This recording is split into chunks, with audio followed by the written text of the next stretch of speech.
Boa noite. Estamos começando mais um Contraditório, o seu debate político. Hoje temos a presença do vereador Thiago Albernaz, que é líder do PSDB na Câmara e é um dos mais jovens eleitos vereadores de Goiânia para contribuir com a sua visão política para enriquecer o nosso Contraditório de hoje. Boa noite, Thiago, tudo bom?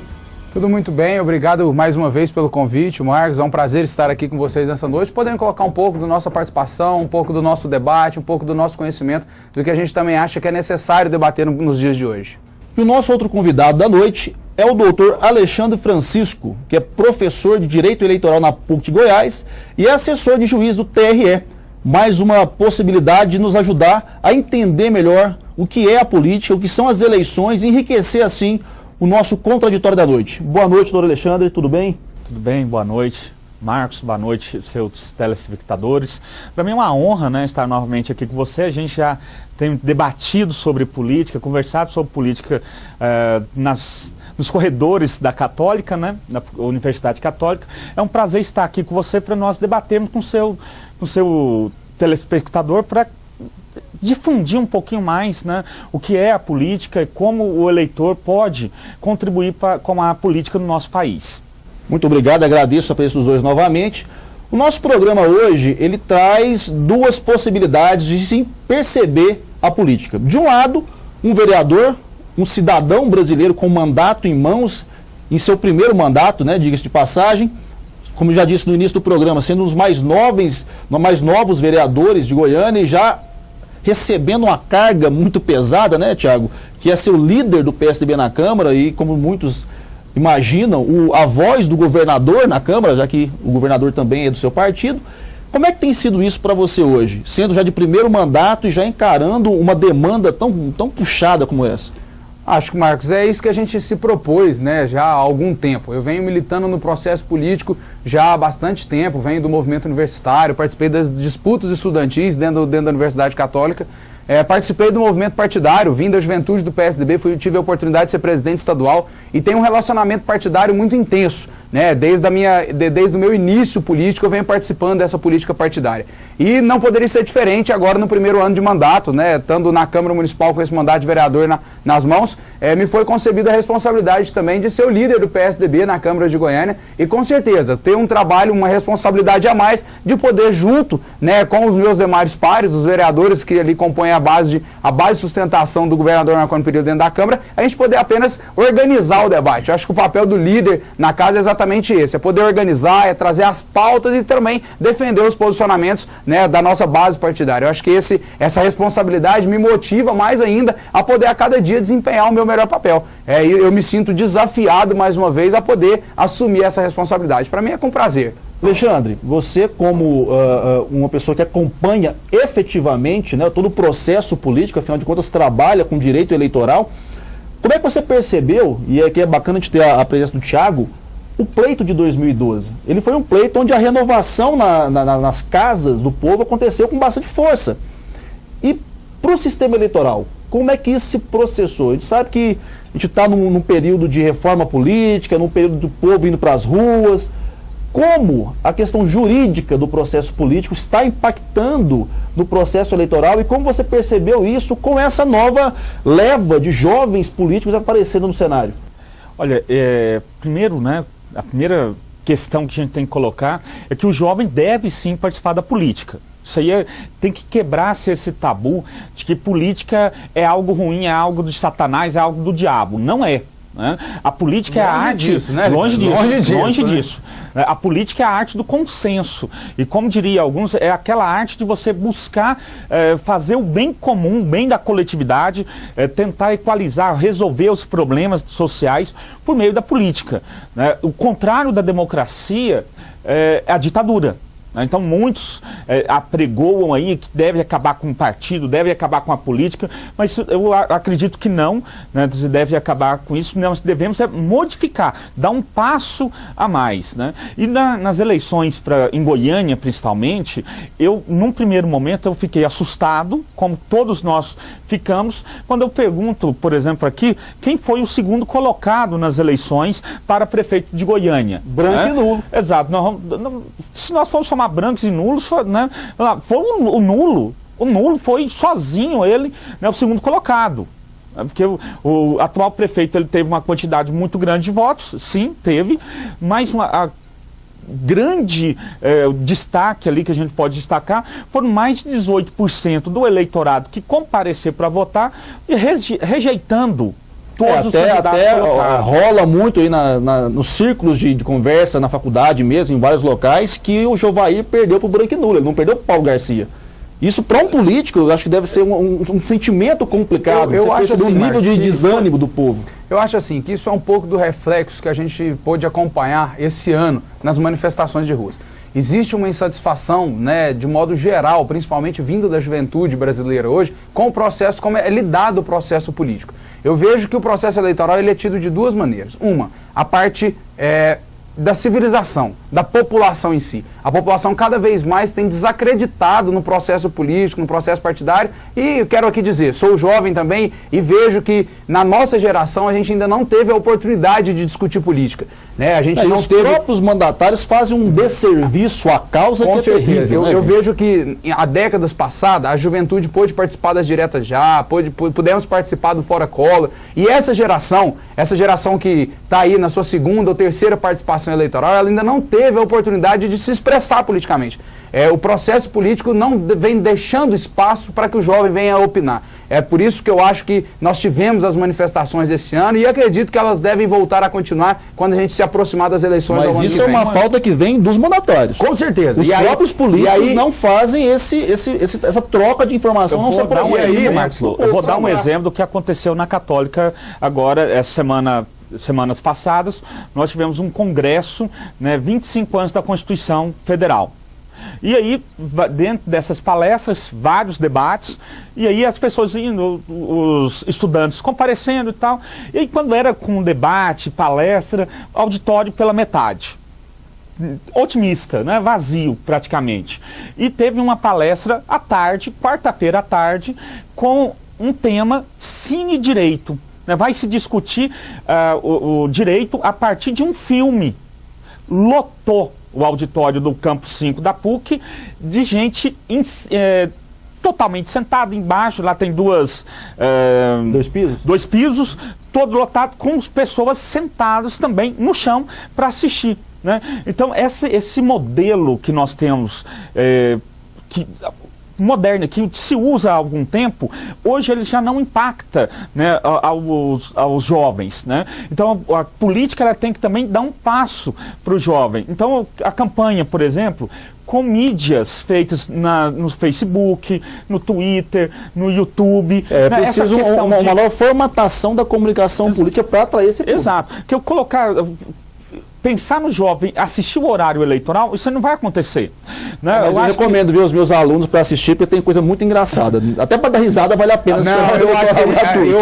Eu não posso aqui concordar com esse posicionamento, Marcos, porque eu acho que realmente o jovem precisa, não adianta apenas criticar. O jovem precisa participar do processo político. É só dessa forma que a gente tem condições de mudar, sabe? Eu vejo isso e é por isso que eu me coloquei à disposição, é por isso que eu saí candidato, é por isso que eu me envolvo no processo político. Porque não adianta ficarmos de fora apenas criticando os modelos que são praticados hoje. Né? A política não muda com a nossa crítica, a política muda com o nosso envolvimento. Mas tem esse espaço? Com certeza. A pergunta que muita gente faz na faculdade, né? Quando a gente fala assim, a voz da faculdade, qual que você acha que é a voz da faculdade? A voz dos alunos em faculdade? Mas eles não sabem muitas vezes, Thiago, o canal para chegar à eu quero te dizer que sim, existe esse espaço porque eu vim do movimento universitário. Não, mas eu comecei a minha participação política ali um sobrenome, um histórico político que já te direcionou. Talvez isso tenha me facilitado a entrar no movimento eleitoral. Mas no movimento político, no debate, nas discussões, isso independe de sobrenome, de cor partidária, isso depende de vontade, de disposição. Concordo com você, mas você conviveu a política,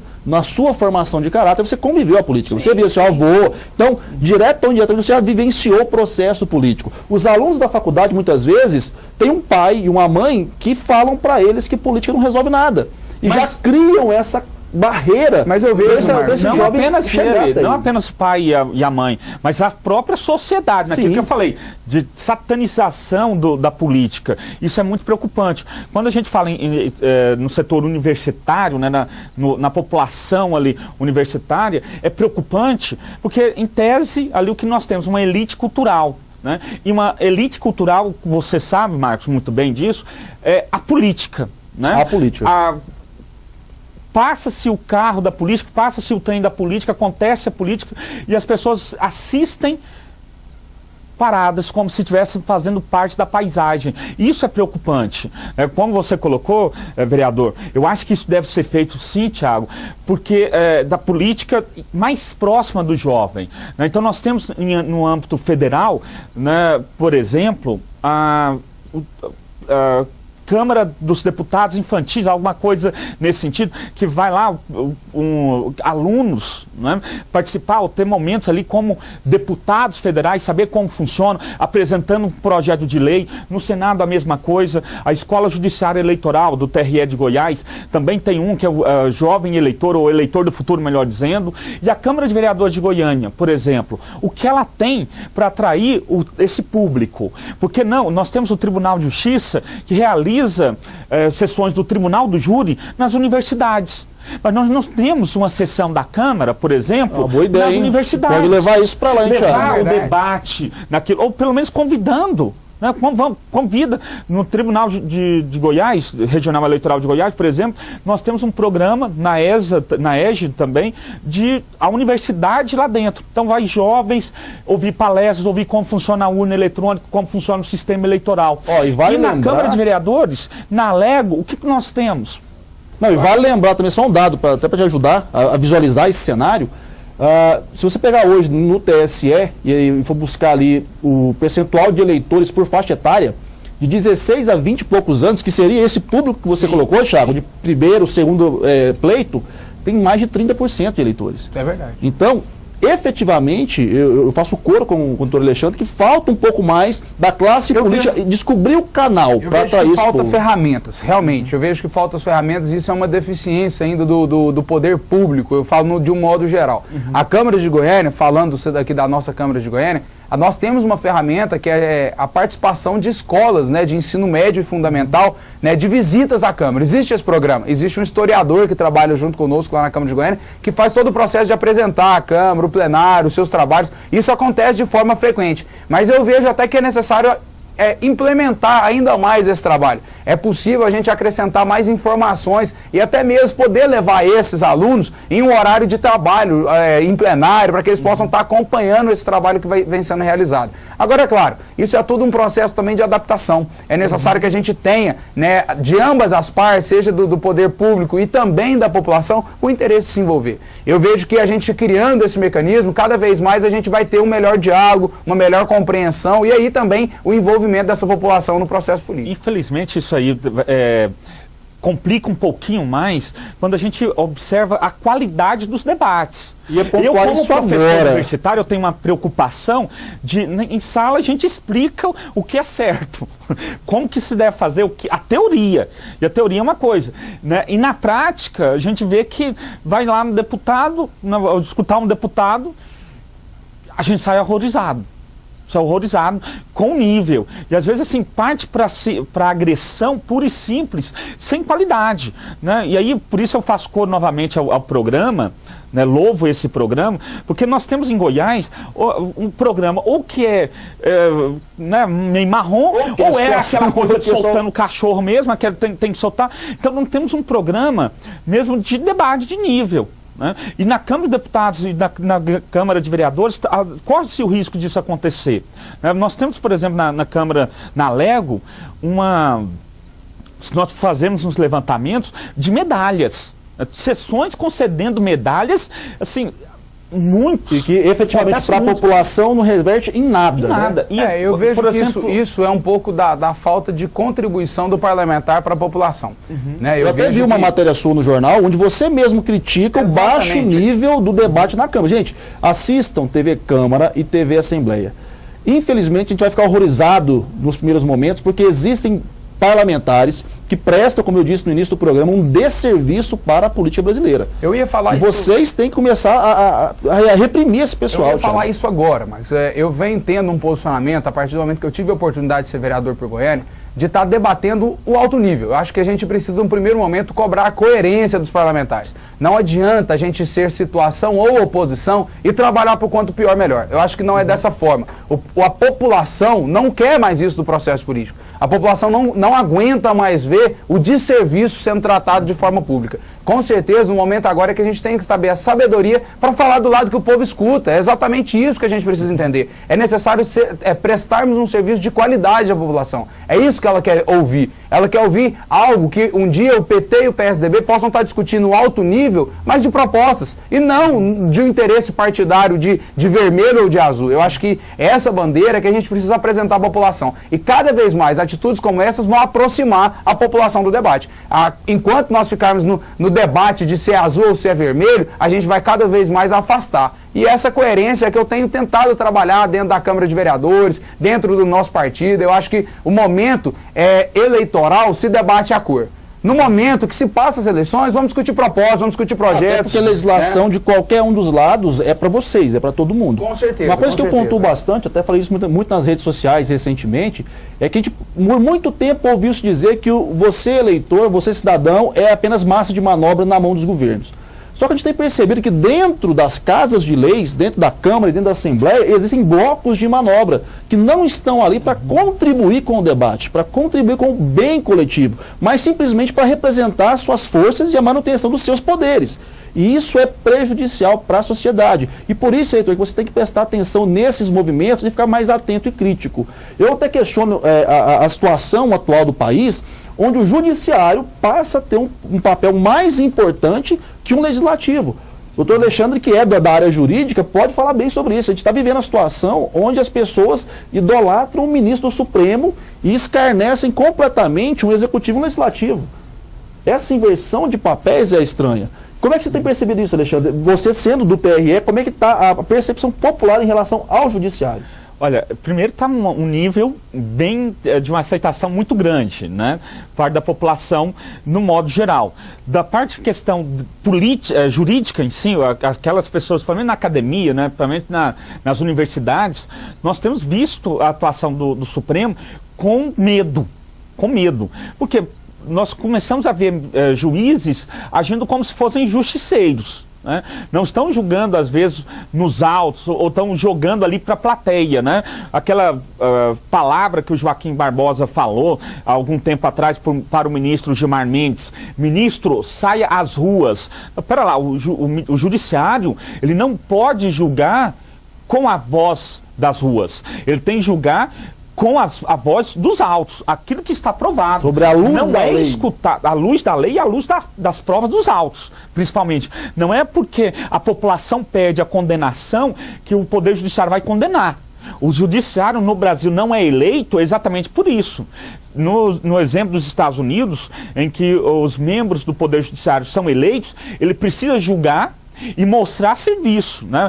Ele é eleito ali pela quantidade de condenações e principalmente pela severidade das condenações. Aqui não. Aqui, na hora de julgar, a pessoa, né, o condenado, o acusado, ele vai ser julgado por um juiz que não está necessariamente se importando com a voz da população, o clamor popular, mas sim com aquilo que preza a lei e com aquilo que está aprovado nos autos, para dar uma certa tranquilidade. O grande problema, Alexandre, é que muita coisa que é legal não é moral nesse país. Gente, eu preciso chamar os comerciais agora. Vamos para um break e voltamos já já.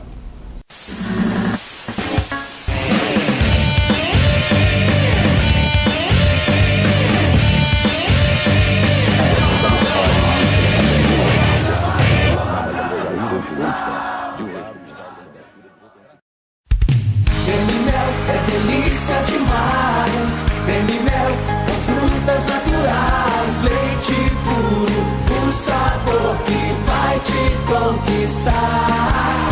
Choque mel, gira mel, abelhinha Kid Mel, cobertura especial, um sabor sensacional para toda criançada e pra você também. Tem Creme Mel. Creme Mel, alimenta e é gostoso.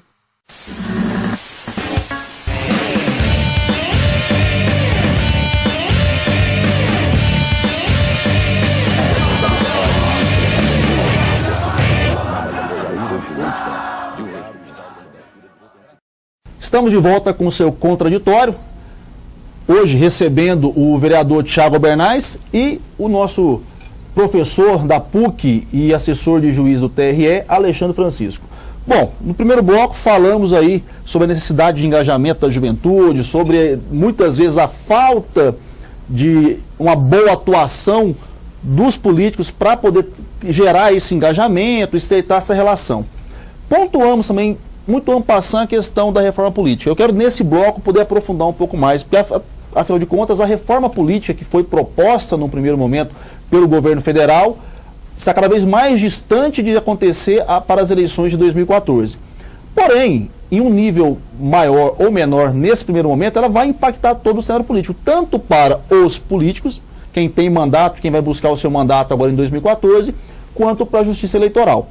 Na opinião dos senhores, Thiago, o que você percebe que as proposições da mini reforma eleitoral, da primeira reforma eleitoral que foi aventada, vai impactar na relação do político que tem mandato ou que não tem mandato agora em 2014? Marcos, assim, para começar, esse assunto eu acho que ainda está muito distante da população. Se você fizer uma enquete, ou então apenas abordar uma pessoa na rua e questioná-la a respeito da reforma política, primeiro, ela não conhece, ela não entende e também não sabe se isso realmente vai acontecer. Ela não acredita nessa reforma política. Né? Então, acho que... Como é que seria então o plebiscito disso, que foi proposto no primeiro momento? Exatamente aí onde eu ia chegar. Pela população se sentir tão distante desse assunto, eu acho que a proposta do governo federal em fazer um plebiscito para isso, teria que ter diversas campanhas educativas ainda para que a gente pudesse chegar a esse ponto. Agora, já se tratando desse assunto, que é necessário, é imprescindível, e no meu modo de fazer política, eu acredito que daqui para frente não há como a gente discutir o processo político sem discutir a reforma política. Eu acredito que a gente deve eleger prioridades. A reforma política não tem como a gente aplicá-la da noite para o dia, não há como a gente fazer uma mudança na prática e na metodologia da noite, né? Agora, com certeza, é um processo gradativo que vai ter que ser conquistado ao longo do tempo. Né? Eu acho que eu, como um jovem parlamentar, espero poder contribuir com essa reforma política também. Mas precisa ser startado, né, Alexandre? Com certeza, tem que ser com certeza. E eu vejo aí, se a gente puder, nesse sentido de elegermos prioridades para a reforma política, eu, como um jovem parlamentar, eu gostaria ali de pautar pelo fim das coligações. Eu acho que é um momento... Então, se pudesse escolher hoje um item para a reforma, seria o fim das coligações? Sim, no meu modo de ver, sim. Porque a gente tem visto e acompanhado no noticiário e por toda a imprensa, Marcos, que o surgimento de novos partidos, ainda mais agora nessa chegada a um ano, véspera das eleições, onde a quem tem interesse de se candidatar tem que se filiar a um partido, o surgimento de novas legendas a cada momento. Toda semana é o surgimento de novas legendas. Então eu acho que o fim das coligações iria tratar com naturalidade e neutralidade o posicionamento partidário de cada legenda. Eu acho que esse é o início para que a gente possa fazer um processo político democrático e neutro, né, sem ter aquela força da máquina administrativa influenciando as decisões partidárias de cada elemento ou de cada mandatário. Eu acho que o fim das coligações é o início, onde a gente nivela o discurso político e trata todos os partidos de forma igual. Aqueles que tiverem boas propostas, o encontro da população e seus mandatários estiverem realmente dispostos a se envolverem no processo político, que consigam seus espaços. Alexandre, né? você que na área jurídica, você percebe, porque eu imagino dessa forma, que esse fim das coligações mataria por inanição vários partidos de cabide que a gente sabe que existe. Como é que você enxerga essa... Eu enxergo essa questão da reforma política primeiro, só me permito fazer uma introdução. Quando nós tivemos aquelas manifestações em junho, né, que sacudiram o país, a estrutura, os políticos ficaram com medo, a verdade é essa. Eu acho que essa manifestação ela tem que continuar a desaguar nas urnas. Né? Ficar só ali na rua não resolve nada, se não for para as urnas também. E o primeiro momento que se teve foi um momento de pura demagogia. Vamos fazer um plebiscito ou um referendo para perguntar à população se ela quer uma reforma política. Como o vereador muito bem colocou, né, Thiago? De fato isso aí acontece. Se eu perguntar para a população sobre reforma política, eu vou... Primeiro, um fato. A população quer. Mesmo sem saber direito o que é, a população não sabe quer. o que é. E terceiro, se eu fizer uma reforma, colocar lá, quer essa reforma? Ó, nós podemos ter uma lei lá, um grupo, né, de modificações na legislação com 50 artigos, vamos supor.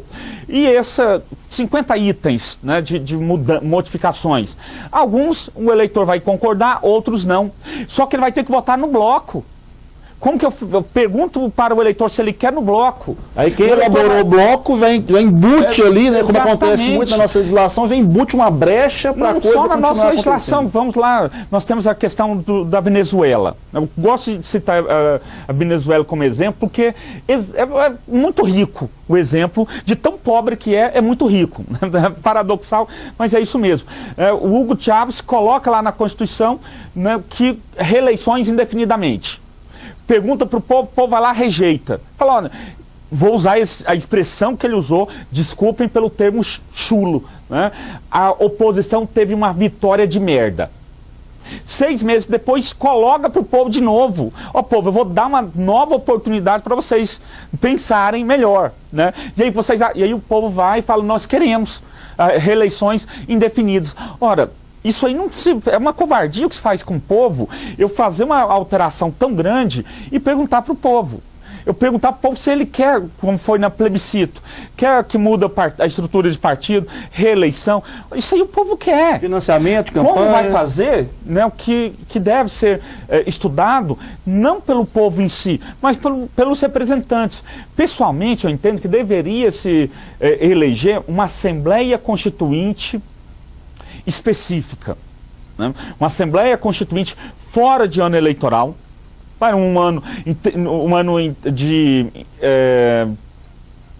entre pleitos ali, que não tivesse esse impacto, né, tão entre pleito, forte. Intermediando ali os dois pleitos, elege-se uma Assembleia Nacional Constituinte para ela fazer uma reforma política. E quando eu estou falando de reforma política, isso aí que a gente tem que tirar esse ranço, não é direito eleitoral. Reforma política é muito mais amplo. Então eu posso ter, por exemplo, na reforma política, questões de número de ministérios, de números de secretarias, de gasto com propaganda institucional, que esse aí eu acho que é uma questão que foi falado muito na mídia, que a reforma política que ia ser feita era simplesmente uma reforma eleitoral. Todo o foco foi para é uma reforma, não uma reforma eleitoral, eu digo até mais restrito, é uma reforma na campanha eleitoral, que é muito mais pobre, por assim dizer, né? Então, veja, a gente tem uma série de estruturas. Como o vereador colocou, o Thiago Albernaz colocou, de fato, a coligação hoje, da forma como ela diminui a importância dos partidos históricos. Nós temos partidos políticos que têm ideologias. Nós temos partido de direita, de esquerda, de centro, de extremos, e nós temos siglas. O que a sigla é? É apenas um amontoado de, desculpe a expressão, né? De pessoas sem contraditório sem coisa, formato não tem o que fazer, não tem muito o que fazer, e resolve formar uma legenda.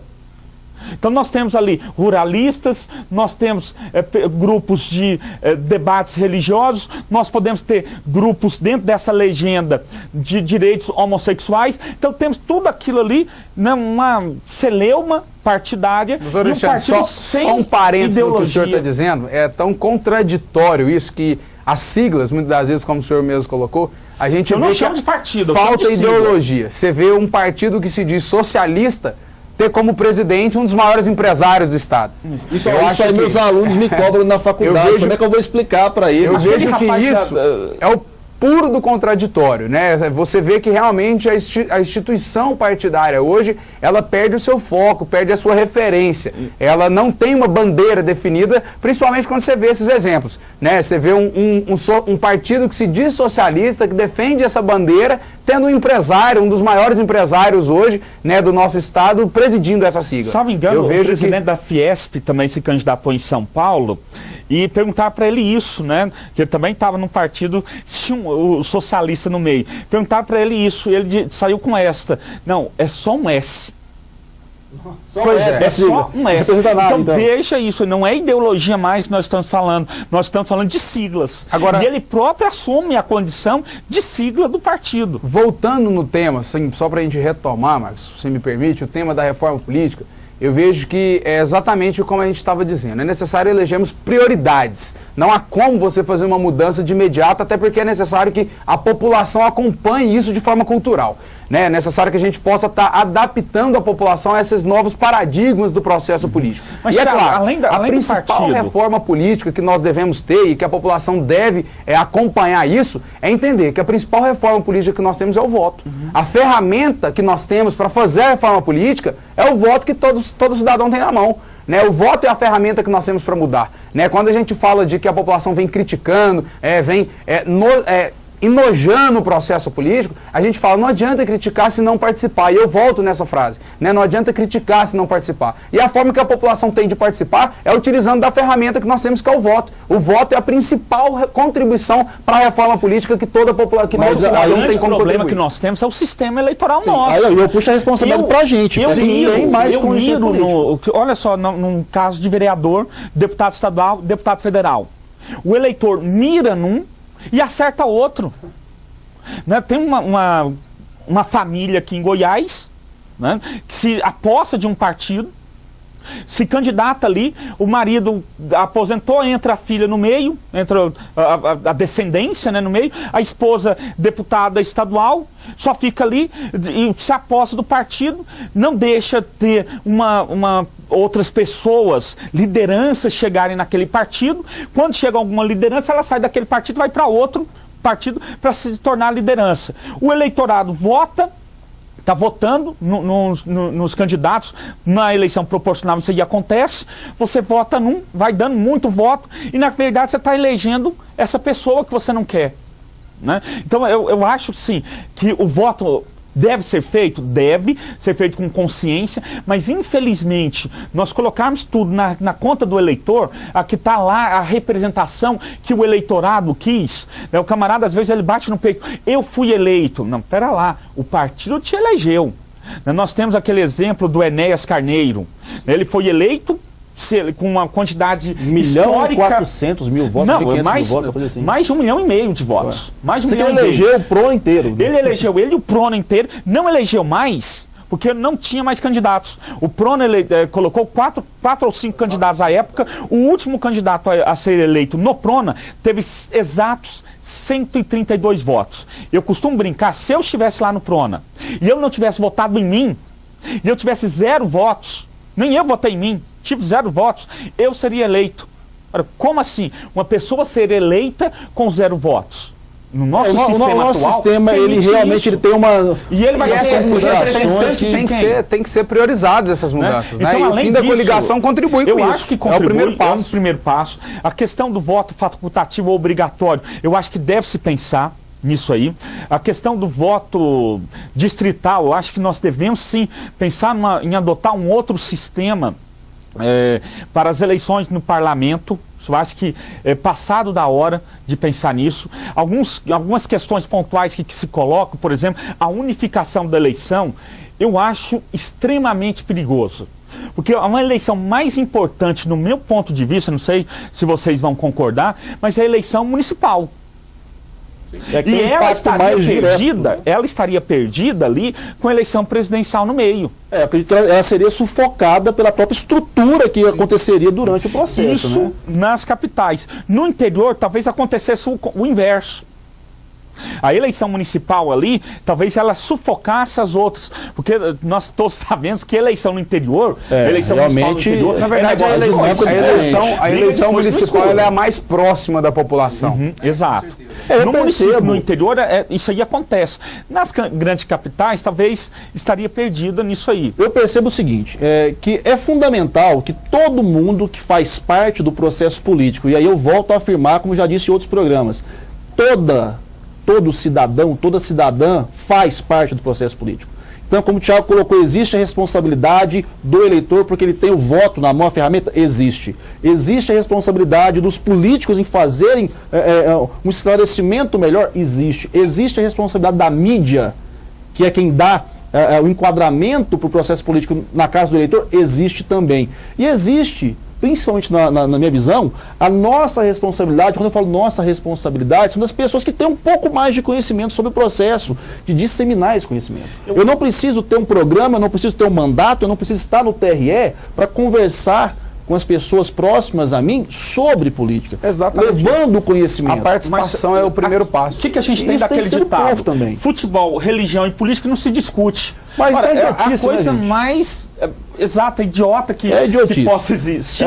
Porque o política nome a gente do programa tem que já discutir sim. Não, e o nome do programa morreria aí, né? Se eu não vou debater o contraditório, a gente não existe. Nosso programa não existe, então. O que nós não podemos partir é para briga, Claro. desaforos e outras coisas. Agora, debater, com debate rico e tudo. Por exemplo, a gente tem lá, eu vou puxar aqui, não sei se posso, se não puder, corta depois. Não, fica Enfim, à vontade. Nós Pode temos lá a questão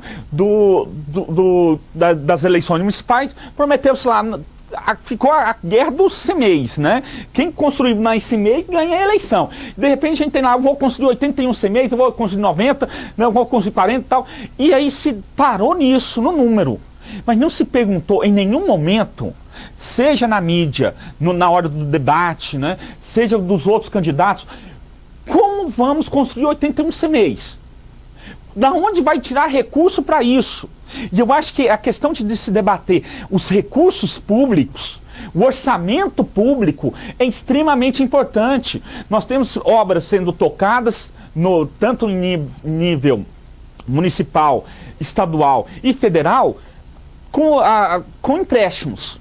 Não, empréstimos. E há de eterno, né? A obra nunca acaba. Maravilha, nós vamos ter concluindo apenas, nós vamos ter uma obra pronta para a Copa do Mundo, para rodovias e uma série de outras coisas, mas o preço disso ficará para as gerações futuras. E não se está debatendo isso. Da onde vai tirar o dinheiro? E aí eu acho que entramos num assunto que eu gosto muito de debater. Eu tive a oportunidade de, durante o processo universitário, e eu fiz economia, debati muito a questão da eficiência da gestão pública, e agora na Câmara a gente continua tendo isso como a principal bandeira de mandato nosso. Nós apresentamos agora, ainda no primeiro semestre, a frente parlamentar, a criação da frente parlamentar pela qualidade do serviço público prestado em Goiânia. Eu acho que esse tema é um tema que é necessário discutirmos, dado a sua importância. Com certeza, hoje a população espera não só um serviço que chegue à sua porta, mas ela pede um serviço de qualidade. E quando a gente começa a falar desse assunto, de gestão, de empréstimo, de financiamento, acho que é claro a gente deixar entendido ao telespectador que nos acompanha, que eu acredito que hoje o modelo de gestão pública ele tem que ser dinâmico, ele tem que ser otimizado.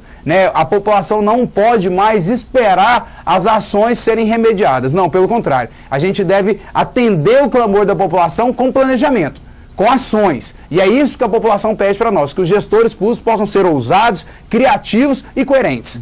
E com certeza eu acredito que essa eu incluiria aí, Thiago, transparente. Acho que a coerência faz parte desse sentimento também. É necessário, porque o Alexandre colocou muito claro isso.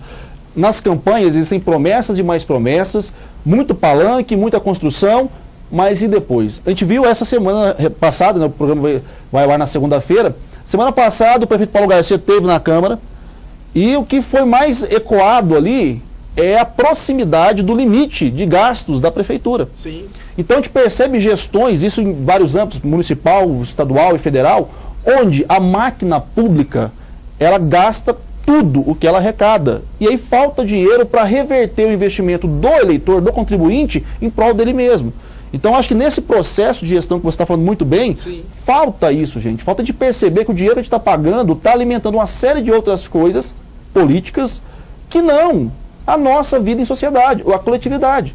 Então, precisamos ter essa proximidade, essa clareza para acompanhar como é que está sendo empregado o nosso dinheiro. O vereador Tiago é extremamente importante. Essa estrutura, por exemplo, quantas secretarias nós temos no estado de Goiás? Quantas secretarias nós temos no âmbito municipal? Deixa eu fazer uma pergunta para os dois aqui. quantos ministérios tem o governo Dilma e qual é o nome deles? Vocês sabem? São 39 ministérios. Pois é, 42. Você sabe o nome de 42 ministérios hoje. O nome é... Alguém sabe o nome dos ministérios? E quanto custa cada ministério desse? Dizem que nem a Dilma sabe o nome de seus ministros, né? Se questionar ela não sabe o nome dos seus ministros. Tem até paródia na internet já. Entra no Porta dos Fundos, tem uma paródia sobre o ministério que é agora comédia. nós temos outro que eu acho que é até pior que se há, né, a questão das secretarias extraordinárias, tanto estadual, municipal. Eu vi a criação de um ministério para acomodar um partido político. Infelizmente, isso aí é real. Isso aí é paga das coligações que são feitas na eleição. Por isso que essa proposta das coligações, de fato, eu concordo com ela, deve começar por aí, né? Podando esse tipo de coligações para nós tentarmos reduzir. A se criar esse tanto de partidos que nós estamos criando, vai chegar uma hora que a situação de governança se tornará insustentável. Não há como ter vamos imaginar, uma reunião ministerial. 42 tem que ser num salão nobre, né? Não tem como. Um verdadeiro ambiente. Uma duração assim, né? Igual as 500 milhas de Indianápolis. Você vai rodar a noite inteira, filhão, conversando. Senhores, não dá. Vamos imaginar que cada um desses ministros tivesse ali 10 minutos, apenas 10 minutos na reunião, para falar sobre seus projetos, o que ele está fazendo. 40 vezes 10, 400 minutos, dividido por 60, vai dar hora, gente. Vai dar horas. Não se consegue produzir nada com isso. Por isso que não se presta contas, né? Isso não é uma gestão eficiente, né? E eu acho que a população, quando fica revoltada, e ela tem seus motivos para ficar revoltada, eu acredito que esses, até um deles também, a gente tem, o poder público, na verdade, tem dado motivos para esses questionamentos surgirem, né? Nós mesmos aqui, né, vamos se dizer que conhecemos um pouco mais do processo político, discordamos com esses posicionamentos. Né? O número de ministérios hoje no nosso país é algo que é acochatado nas redes sociais. Essa é a verdade. Né? E principalmente a juventude que entende muito do processo político hoje, ela não aceita isso. Isso não desce na consciência de nenhum dos eleitores. E com certeza isso faz parte de todo um paradoxo político mesmo. Quando a gente fala das reformas políticas, isso está influenciado com as questões partidárias, está influenciado com a gestão da política, né? Isso tudo começa. É o partido, são as eleições e a gestão. Né? Uma coisa está ligada à outra. E eu acho que o momento agora é que a gente possa realmente eleger essas prioridades, conscientizar o poder público que é necessário mudar e iniciar esse trabalho. Acho que é preciso ter vocação e disposição nesse momento para poder participar do processo político. E é por isso que nós estamos aqui essa noite, é por isso que nós debatemos o contraditório, as diferenças de opiniões, para poder realmente contribuir com você, telespectador, que está nos assistindo, que fez essa opção consciente de entender um pouco mais sobre o que efetivamente vai impactar na sua vida. Vamos para o intervalo e voltamos já já.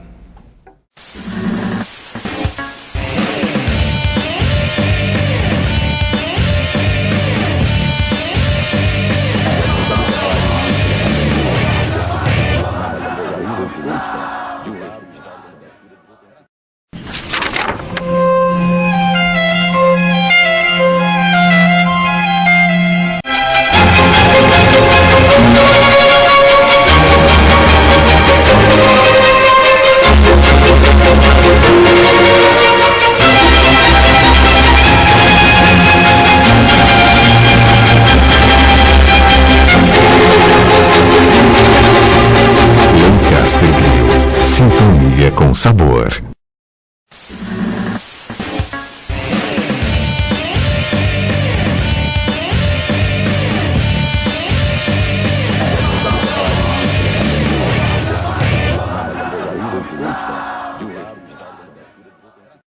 Estamos de volta com o Contraditório, esse que é o seu debate político, hoje com a presença do vereador Thiago Albernaz e do doutor Alexandre Francisco, o nosso professor da PUC e assessor do TRE, assessor do juiz do TRE.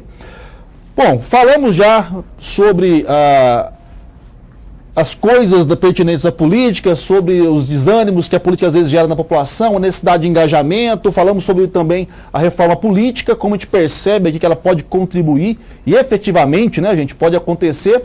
E agora, nesse último bloco, eu quero saber um pouco sobre as possibilidades e previsões para 2014. Afinal de contas, temos aqui um jovem político que já foi comentado aí pelas redes sociais e na mídia sobre as possibilidades de ter um novo voo em 2014, e temos aqui o homem da Justiça Eleitoral, que vai poder falar sobre como vai ser esse pleito 2014. Então, senhores, Thiago, 2014, qual é a sua visão, primeiramente, para o cenário governo estadual e federal, e depois eu quero saber se você vai estar aí alçando algum voo em 2014. Marcos, eu vejo assim, com muita tranquilidade, o processo eleitoral do ano que vem. Eu acredito, primeiramente, de duas formas.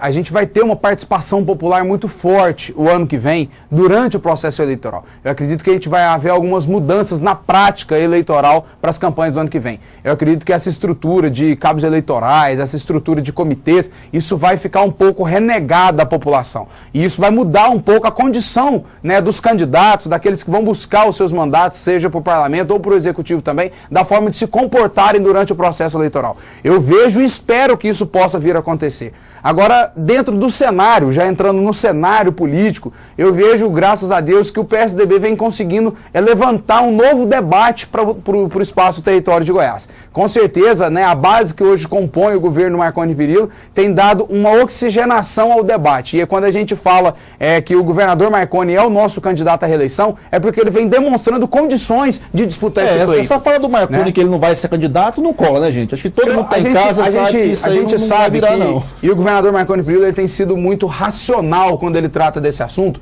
porque ele tem priorizado a sua gestão. E é claro, a sua gestão eficiente, a sua gestão de qualidade é o que vai consolidar a sua candidatura do ano que vem. Eu sou um defensor desse projeto de Marconi Perillo, é claro, eu defendo o Tempo Novo, mas não por uma questão apenas de ideologia, por acreditar que realmente nós temos conseguido fazer com que a população entenda o que é melhor para o nosso estado, para o nosso município. Com certeza o governador Marconi Perillo vem renovando o Tempo Novo. Né? Eu acho que o Tempo Novo não foi apenas um slogan de campanha, muito pelo contrário. Foi um modelo de gestão que foi aplicado no nosso estado de Goiás e que vem encontrando os anseios da população. Agora, é claro, o PSDB vem se preparando, vem ressurgindo com novos quadros para as eleições do ano que vem. Tanto a nível para disputas para deputados federais, para deputados estaduais. E eu acho que o momento agora é realmente a população pede isso. Pede uma oxigenação desse trabalho partidário. E eu sou mais um soldado do partido, eu estarei sempre pronto a estar articulando junto com o PSDB para trazer novos companheiros à nossa chapa para entregar essa disputa saudável dentro do nosso partido. E com tentar também um mandato em nível estadual ou federal no ano que vem? Eu acho que o momento é focar realmente na atuação parlamentar da Câmara de Vereadores. Eu recentemente fui eleito vereador, né, no ano de 2012, estou no primeiro ano como vereador, eu acho que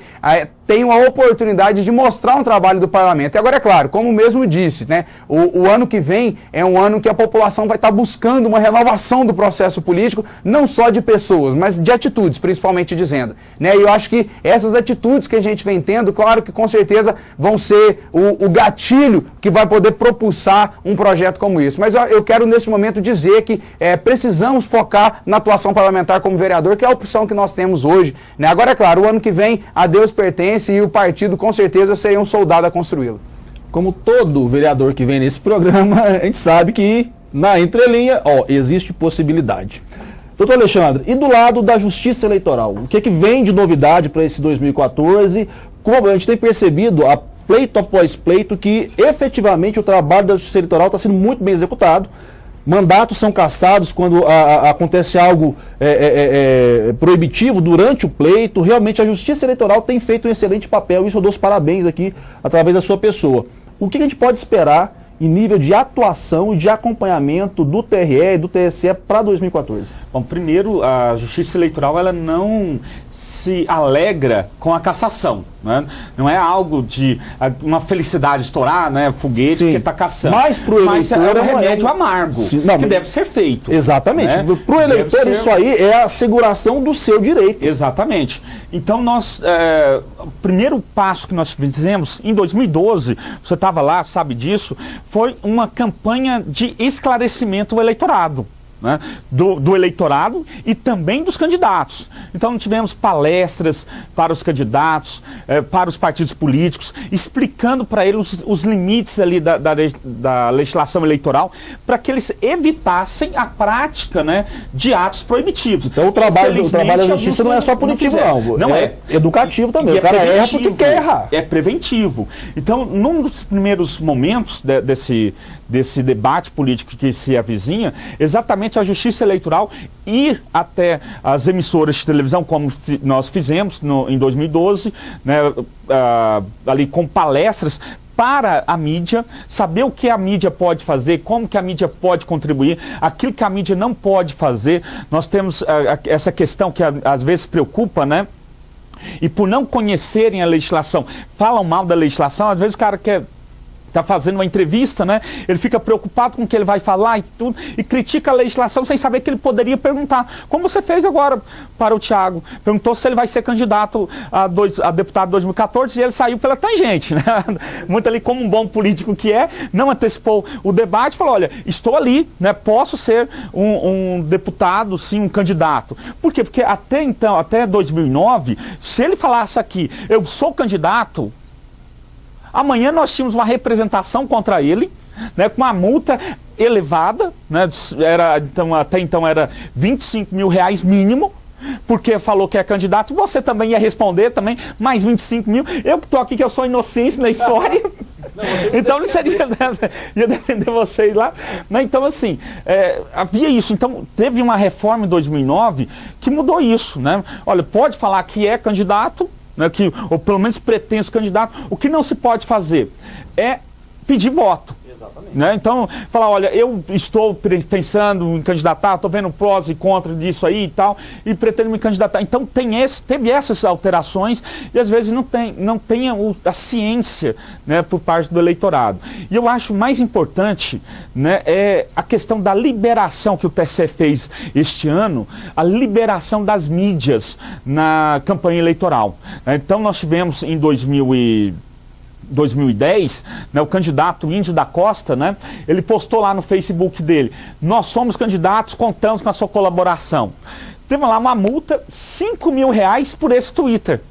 Só isso. Isso aí, nós somos candidatos. O partido tinha acabado de escolhê-lo, né, para ser o vice ali do então candidato José Serra, e levou uma multa. E veja, a mídia hoje, ela tem que ser utilizada. E liberou, né? O TSE falou, principalmente redes sociais, que não é a mídia intrusiva, né? Você participa de optativo, né? Você participa só se tiver interesse. O que não pode ter é aquela mídia paga. Infelizmente, nós temos um deputado federal, né? Alguma coisa aí, não vou falar o nome dele, não, a gente que responde. Mas o que ele faz? Ele pega verba do gabinete dele, paga para um blog, e o blog fala bem dele. O blog só fala bem dele. O que é interessante de pensar da mesma forma que a internet oportuniza ao político entrar em contato com você, eleitor, ela também te oportuniza a cobrar e a exigir que ele te responda. O que era muito confortável antes, né, Alexandre, era que os políticos ficavam nos seus gabinetes e o trabalhador que não tem como sair do trabalho para ir até uma Câmara, para ir até uma Assembleia, bater na porta do candidato, do político eleito e exigir alguma coisa, agora ele vai para a rede social e reclama, e fala, e questiona. Então, quer dizer, o canal é bilateral. Da mesma forma que eles vão usar para falar com vocês, pedir o voto de vocês, nós temos que usar, eu me incluo na situação, porque eu sou cidadão também, para questionar, para cobrar e muitas vezes para denunciar. Um dos grandes problemas hoje da política brasileira, e isso não é novidade para ninguém, é o nível de corrupção, é o nível de coisas erradas que acontecem no meio político por estar muito ligado ao poder e dinheiro. Mas existe também uma conivência da sociedade terrível. Se você, eleitor, se você, cidadão, sabe que há algo errado acontecendo, é o seu papel denunciar. E se antes você não tinha um canal de denúncia, agora você tem. Vá para a rede social, vá para a internet, bote a boca no trombone. Alexandre, então, em nível de mudanças legais, essa liberação foi o melhor. Né, semana passada encerrou-se, né, a questão, o prazo, né, da anualidade, né, para as alterações que fossem acontecer. Então, filiações, troca de partido, essas coisas. Isso vai coisas todas. E até mesmo criação de lei, o que poderia fazer. Sim, para valer na próxima. Para valer na próxima. E não tivemos. De forma que, no aspecto legal mesmo, nós não teremos muita coisa nova. O que podemos ter é apenas a interpretação da lei pela Justiça Eleitoral. E com relação a isso, essa questão do Facebook, da participação do eleitorado, por isso eu defendo o voto facultativo. Antigamente eu até concordava que ele tinha que ser obrigatório, mas atualmente eu estou mudando, porque a campanha eleitoral é quase que um pescar no aquário com rede. O político não precisa conquistar o voto do eleitor. conquistar o eleitor, melhor dizendo. O político conquista só o voto. Fala, olha, já que você tem que votar em alguém, então vote em mim. Mais ou menos desse jeito. Mas esse é um argumento de liga, né? E olha o que tá, não fica, vote em mim.